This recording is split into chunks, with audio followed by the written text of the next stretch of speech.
Saudi আরব, কুয়েতে এরকম বড় ডিশের মধ্যে ভাত নিয়ে সবাই মিলে একসাথে খায়। তো সেটা শুনেছি, কখনো কখনো আবার ভিডিওতেও দেখেছি।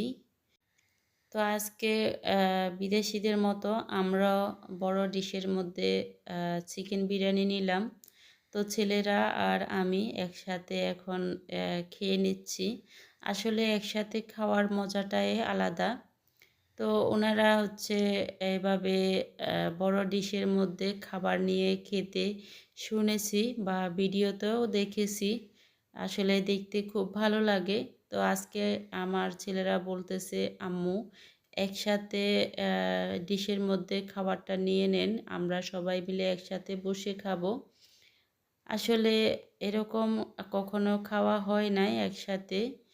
তো আজকে প্রথম আমরাও এভাবে খাচ্ছি। তো ছেলেদের কথা মতো আমিও বড় একটা ডিশের মধ্যে অনেকগুলা বিরিয়ানি নিয়েছি। আসলে একসাথে খাওয়ার মজাটাই আলাদা, খাবারের স্বাদ দ্বিগুণ বেড়ে যায়।